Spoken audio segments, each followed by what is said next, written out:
Atlantic bluefin tuna.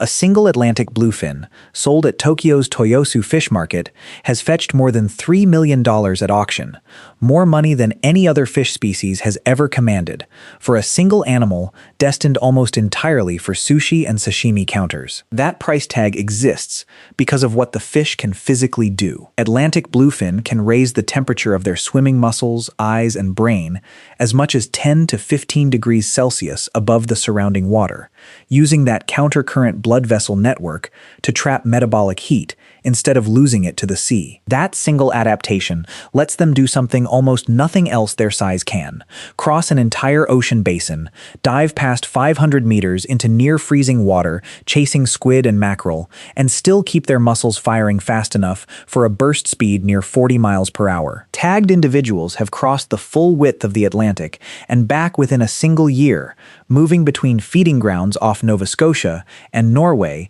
and spawning grounds in the Gulf of Mexico and the Mediterranean. The same fish essentially living in two different oceans depending on the season. They're also enormous by tuna standards, regularly exceeding 900 pounds, with the largest confirmed individual weighing in well over 1,400, and they take their time getting there, not reaching full reproductive maturity for close to a decade, spawning tens of millions of eggs across the season once mature, and living up to 40 years in the wild. That combination, slow to mature, incredibly valuable, concentrated into two known spawning grounds every fish returns to, is exactly what drove Atlantic bluefin to the edge of collapse by the early 2000s, when demand for sushi-grade meat outpaced a population that simply couldn't reproduce fast enough to keep up. Strict international quotas have since let the population partially recover, but it remains one of the most tightly managed fish species on the planet. Proof that being the most valuable fish in the ocean is not always good news for the fish. It has two close relatives that tell almost the same story, in two different oceans. Pacific bluefin tuna. Pacific bluefins spawn almost entirely in one place, the waters between Japan and the Philippines, and then a portion of every generation does something very few fish attempt. Young tuna, some barely a year old, cross the entire Pacific Ocean on their own, riding the Kuroshio Current out into open water and turning up months later off the coast of California and Baja, Mexico. That trans-Pacific migration is possible for the same reason Atlantic bluefin can dive into cold water and keep hunting, the shared endothermy running through the whole genus, but Pacific bluefin push it further as juveniles than almost any other tuna species does, crossing thousands of miles of open ocean at an age when most fish haven't left their nursery grounds. They'll spend 1 to several years feeding in the eastern Pacific before making the return crossing back toward Japanese waters to spawn, a round-trip migration circuit that ranks among the longest of any fish on Earth. Like their Atlantic relatives, they grow large, regularly topping 400 pounds, with some individuals pushing past 1,000, and face the same fundamental problem: heavy demand from the sushi and sashimi market against a population that's been assessed as significantly depleted from historical levels, with international fishery bodies now managing catch limits across the entire Pacific basin the fish crosses. Two oceans, two bluefin species, the same story of extraordinary biology colliding with extraordinary demand.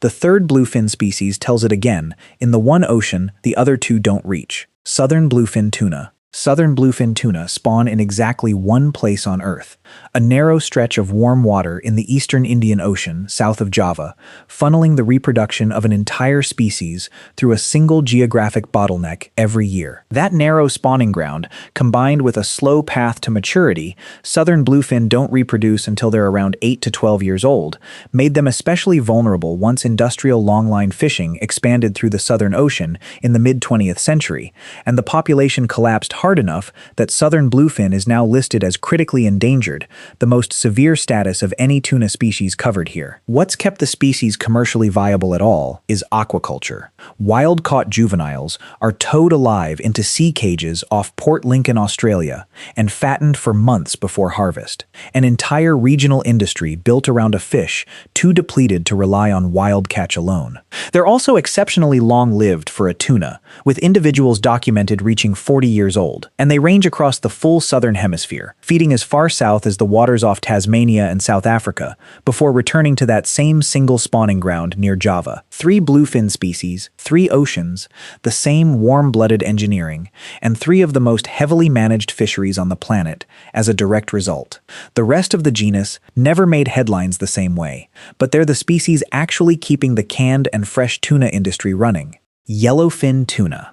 Yellowfin tuna is the fish behind most of what gets sold as ahi, the workhorse of the sushi counter and one of the most commercially important fish species on Earth, landed by the millions of tons annually across every tropical and subtropical ocean. Unlike the bluefins, yellowfin grow fast and mature young, reaching reproductive maturity in as little as 2 to 3 years and living a comparatively short 6 to 7 years, a life history strategy built around rapid turnover rather than bluefin's slow, decades-long approach. That speed extends to the water. Yellowfin are built for sustained high-speed swimming through warm surface water rather than bluefin's deep, cold water diving, and they're famous for forming massive mixed schools that associate with dolphins, floating debris, and drifting objects called fads, fish aggregating devices, a behavior the tuna fishing industry has exploited for decades, and one that's also driven some of the most contentious fisheries policy in the world, since purse-seine nets set on dolphin-associated schools have historically caught and killed dolphins alongside the tuna, giving rise to dolphin-safe labeling standards still used today. A mature yellowfin can exceed 400 pounds and 6 feet in length, hunting squid, flying fish, and smaller schooling fish in coordinated group attacks, and spawning multiple times through a season with output in the millions of eggs per female. It's not the most famous tuna species, but by sheer tonnage, it's the one most people have actually eaten. Bigeye tuna. Bigeye tuna carries eyes noticeably larger relative to its body than any other tuna species, an adaptation built for one specific purpose: hunting, in near-total darkness hundreds of meters below the surface. While yellowfin stays mostly in warm surface water, Bigeye spends its days diving repeatedly past 500 meters, tracking the same layer of squid, lanternfish, and crustaceans that migrates vertically through the water column every day, rising toward the surface at night, sinking back into the deep, cold dark by dawn. Bigeye follows that migration down into water cold enough and dark enough that its oversized eyes and heat-retaining physiology become the deciding factor in whether it can hunt there at all. That deep diving habit makes it a prime target for longline fishing gear, rigged specifically to fish hundreds of meters down, and Bigeye is heavily prized for sashimi, commanding prices well above yellowfin, though still below bluefin. It grows to a similar size as yellowfin, over 400 pounds in some individuals, but lives a longer life and matures more slowly, splitting the difference between yellowfin's fast and short strategy and bluefin's slow and long one, built for a niche neither of its more famous relatives fully occupies: the deep, cold, dark water in between. Albacore tuna. Albacore is the tuna behind almost every can labeled white meat, the only tuna species whose flesh stays pale rather than deep red, a trait tied to a lower concentration of the oxygen-binding muscle protein myoglobin than its red-fleshed relatives carry. It's also identifiable at a glance by its pectoral fins, dramatically longer than any other tuna species relative to its body, extending back past the second dorsal fin in adults, a feature so distinctive that it's sometimes called the longfin tuna instead. Those long fins likely help with stability during sustained long-distance cruising, and albacore is a genuinely global traveler, migrating across entire ocean basins and supporting troll and pole-in-line fisheries from the North Pacific to the South Atlantic. It's smaller than yellowfin or bigeye, rarely exceeding 90 pounds, and matures relatively young for the genus, around 5 years old, a mid-sized, mid-speed life history strategy that's made it one of the most stable and sustainably managed tuna fisheries on the list, largely because pole-in-line and troll gear catch albacore with far less bycatch than the longline and purse-seine methods used on its larger relatives. Blackfin tuna. Blackfin tuna is the smallest member of genus Thunus by a wide margin, rarely exceeding 40 pounds and often caught well under 20, a fraction of the size its bluefin relatives reach. It's also the most geographically restricted true tuna, found only in the warm waters of the western Atlantic, from Cape Cod down through the Gulf of Mexico and Caribbean to Brazil, without the ocean crossing range that defines almost every other species on this list. That smaller size and shorter range come with a shorter life to to match. Blackfin rarely live past 5 years, reaching maturity within their first 2. A compressed, fast turnover life history even more extreme than yellowfins. Its size makes it a poor fit for the industrial canning and sashimi markets its larger relatives dominate, but that's made it a major recreational and light tackle game fish instead throughout Florida and the Gulf, valued for exactly the qualities that keep it out of the commercial fleet's crosshairs. Every other true tuna on this list ranges across at least one full ocean basin.